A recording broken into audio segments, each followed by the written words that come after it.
তার মধ্যে একজন নবী আছে, দুইজন শহীদ আছে। আল্লাহু আকবার। কয়জন শহীদ? আর একজন সিদ্দিক আছে। অবাক, উহুদ থেমে গেল। নবীর আগমনকে কেন্দ্র করে উহুদ নাচতে লাগছে। সুবহানাল্লাহ বলেন।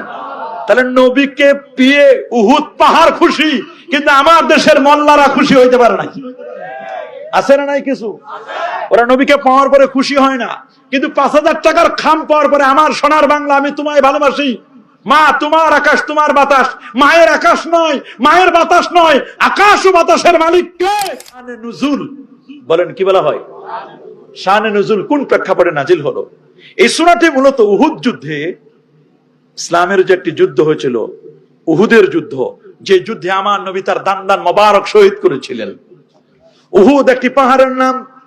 আমার রাসূল বলেছেন ইন্না হাযাল জাবাল, এটি এমন একটি পাহাড়, ইউহিব্বুনা ওয়া নুহিব্বু, এই পাহাড়কে আমরা ভালোবাসি, উহুদ আমাদেরকে ভালোবাসে।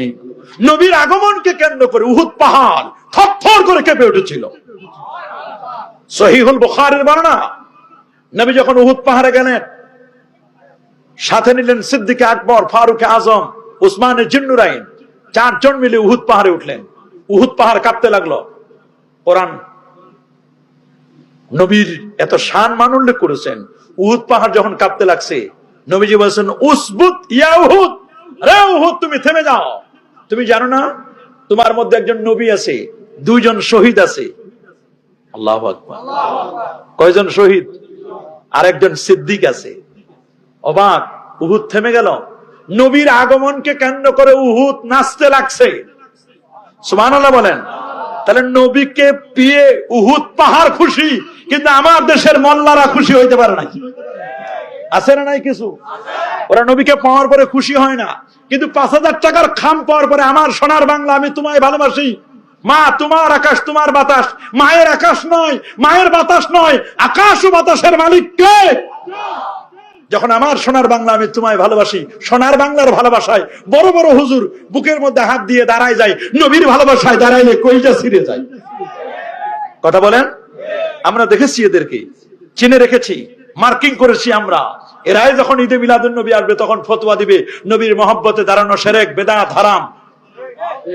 আর সামান্য কিছু অর্থ নেওয়ার সময় আমরা দেখলাম তো, মাননীয় প্রধানমন্ত্রীর সামনে দেখলাম এরা দাঁড়াইয়া আমার সোনার বাংলা আমি তোমায় ভালোবাসি, বুকের মধ্যে হাত রেখে কি মহব্বতে আমার সোনার বাংলা আমি তোমায় ভালোবাসি।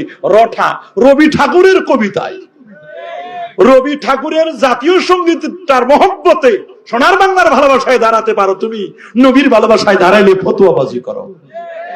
আমাদের কি চিনতে বাকি আছে এদের? গভীর মনোযোগ। উহুদ পাহাড় নবীকে ভালোবাসেন, নবী প্রেম করেছে উহুদ পাহাড়ের সাথে। সুইজারল্যান্ডের বিজ্ঞানীরা উহুদ পাহাড়ের উপর স্যাটেলাইট ফিট করে দেখেছে উহুদ যে নবীকে ভালোবাসে তার প্রমাণ কি? দূর থেকে দেখেছে উহুদ পাহাড়ের গায়ে আমার নবীর নাম লিখে নিয়েছে। আর নবী যে উহুদ পাহাড়কে ভালোবাসে তার নজরানা হচ্ছে নবীজি তার দান মোবারক শহীদ করেছিলেন। ৩য় হিজরির পরে উহুদের যুদ্ধের পর সূরাতুন নিসা নাজিল হয়েছে। সুবহানাল্লাহ বলেন। আপনারা শুনলে অবাক হবেন এবং ব্যথিত হবেন, উহুদের যুদ্ধে ৭০ জন সাহাবায়ে কেরাম শাহাদাত বরণ করেছেন। কতজন? আরো জোরে।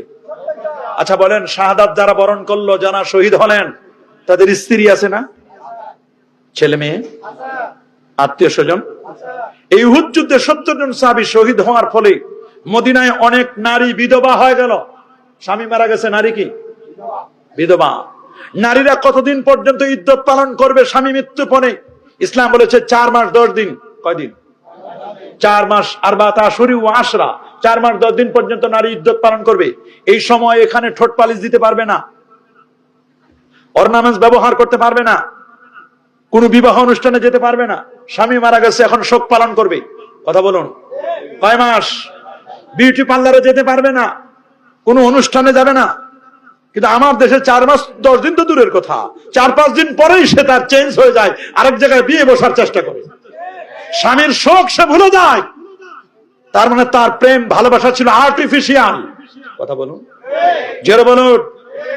রাসূল বলেছেন, আমি যদি কোন নারীকে বলতাম পৃথিবীতে কেউ কারো পায়ে সিজদা করার যদি পারমিশন দিতাম, আমি স্ত্রীদেরকে বলতাম স্বামীর পায়ে সিজদা করো। কিন্তু মানুষের সেজদা করার অধিকার কাউকে দেওয়া হয় না। এই কপালটা একমাত্র আল্লাহ পাকের জন্য। বলেন এই কপাল কার জন্য? এই কপালটা একমাত্র কার জন্য? আল্লাহর জন্য। 70 জন সাহাবা যখন শাহাদাত বরণ করলেন, এদের স্ত্রীরা যখন বিধবা হয়ে গেল, প্রচুর শিশু এতিম হয়ে পড়ল, তাদের অধিকার রক্ষা এবং সম্পত্তি বন্টনের জটিলতা নিরসনে মূলত সূরাতুন নিসা নাজিল হয়েছে। আল্লাহু আকবার বলেন। এই নারীরা কি পরিমাণ সম্পদ পাবে?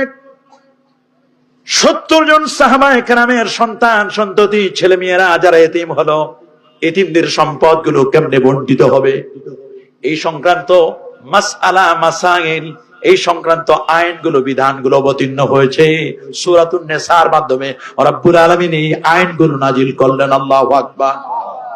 এতিমদের প্রতি অমানবিক আচরণের সতর্কতা আয়াত দিয়ে আল্লাহ রাব্বুল আলামিন শুরুতে আল্লাহ বলছেন, পৃথিবীর মানুষদেরকে নিয়ে আল্লাহ বলছেন, পৃথিবীর প্রথম মানব আদম আলাইহিস সালাম, আদম আলাইহিস সালামের কথা উল্লেখ করেছেন। আল্লাহ তাআলা সূরাতুন নিসার সূচনাটা করলেন এভাবে, ইয়া আইয়ুহান নাস, হে মানব জাতি। আল্লাহু আকবার বলেন। কি বলেছেন? হে মানব, ইত্তাকু রাব্বাকুম, তোমরা তোমাদের রবকে ভয় করো। আমরা ভয় করব কাকে? ইয়া আইয়ুহান নাস ইত্তাকু রাব্বাকুম, তোমরা তোমাদের রবকে ভয় করো। কেন? আল্লাযী খালাকাকুম, যিনি তোমাদেরকে সৃষ্টি করেছেন, মিন নাফসিন ওয়াহিদা, একটা মাত্র প্রাণ থেকে, একটা মাত্র আত্মা থেকে। মানবের মূল কে? আদম আলাইহিস সালাম। বলেন, মানব সৃষ্টির মূল কে? বাবা আদম আলাইহিস সালাম। বাবা আদম আলাইহিস সালাম, তার মাও নাই বাবাও নাই। বলেন তো আদম আলাইহিস সালামের মার নাম কি? বাবার নাম কি? পৃথিবীতে আল্লাহ তাআলা দেখাই দিলেন, শোনো, মা ছাড়া বাপ ছাড়া সন্তান জন্ম দিতে পারেন কে? মা বাবা ছাড়া যে পৃথিবীতে মানুষ বানাতে পারেন, সন্তান হতে পারে, তার প্রমাণ কি? আদম আলাইহিস সালাম। সুবহানাল্লাহ বলেন। ওয়া খালাকা মিনহা যাওজাহা, এবং আদম থেকে আল্লাহ তাআলা সৃষ্টি করলেন তারই স্ত্রী কে? হাওয়া আলাইহিস সালাম। হাওয়া আলাইহিস সালামের মায়ের নাম কি আছে? হাওয়া আলাইহিস সালামের বাবা? কেউ কেউ বলছেন হাওয়া আলাইহিস সালামের বাবা তো আদম আলাইহিস সালামের কাছ থেকে আসে, এই জন্য তাকে বাবা বলেছেন। আল্লাহু আকবার বলেন। কিন্তু সে তো তার স্বামী কে? আদম এবং হাওয়া, মানব জাতির মূল দুইটা প্রাণ। সুবহানাল্লাহ বলেন। মূল দুইটা। দেখেন আপনি, বিজ্ঞান এখানে স্থবির হয়ে গেছে। বিজ্ঞান বলছে পৃথিবীতে সন্তান হবে, ছেলে হয় আর মেয়ে হয় কেমনে? ক্রোমোজোমের মাধ্যমে। 23 থেকে 46 জোড়া ক্রোমোজোম। সুবহানাল্লাহ বলেন। 23 জোড়া আর 23 জোড়া, মোট 46 জোড়া ক্রোমোজোম। পৃথিবীতে ছেলে হয় কেমনে, মেয়ে হয় কেমনে? পৃথিবীর বিজ্ঞানীদেরকে বলেন, হিউম্যান অ্যানাটমি এমব্রিওলজিস্ট যারা, তাদেরকে জিজ্ঞেস করেন, তারা বলতে পারবে না। এই পৃথিবীতে ক্রোমোজোম 23 থেকে 46 জোড়া ক্রোমোজোম। পুরুষের এক্স এবং ওয়াই ক্রোমোজোম, নারীর হলো ডাবল এক্স। পুরুষের এক্স, নারীর এক্স, এক্স এবং এক্স মিলে সন্তান হবে মেয়ে। কি হবে? মাইয়া মানুষ, মেয়ে মানুষ, কি? কন্যা। পুরুষের তো ওয়াই আছে, নারীর ওয়াই নাই। পুরুষের ওয়াই, নারীর এক্স, এক্স আর ওয়াই মিলে সন্তান হবে ছেলে। সুবহানাল্লাহ বলেন। বিজ্ঞান মুখ থুবড়ে পড়েছে। আদম আলাইহিস সালামের এক্সও নাই, ওয়াইও নাই, কেমনে হলো? সুবহানাল্লাহ বলেন। আবার হযরতে হাওয়া আলাইহিস সালাম কন্যা হবে, কন্যা হওয়ার জন্য লাগবে ডাবল এক্স, কিন্তু আদমের কাছে ডাবল এক্স নাই, আছে শুধু এক্স আর ওয়াই। ডাবল এক্স ছাড়া কন্যা হয় না। আল্লাহ বলেন, তোমাদের থিওরি সব জায়গায় খাটবে না। আমি আল্লাহ এখানে রুল অফ এক্সট্রিম দিয়ে দিলাম। এক্স এবং ওয়াই আছে আদমের কাছে, এক্স ওয়াই মিলেও যে কন্যা হতে পারে, এটাও তার প্রমাণ। এক্স এবং ওয়াই ক্রোমোজোম থেকে আল্লাহ হাওয়াকে বানালেন। আবার পৃথিবীর বিজ্ঞানীরা মুখ থুবড়ে পড়েছে, কেমনে ঈসা রুহুল্লাহ হলো? বলে ঈসা রুহুল্লাহ কেমনে হবে না? বলে ঈসা রুহুল্লাহর জন্য তো দরকার এক্স এবং ওয়াই, কিন্তু হযরতে মারিয়ামের কাছে আছে ডাবল এক্স। ডাবল এক্স দিয়ে কখনো ছেলে হয় না।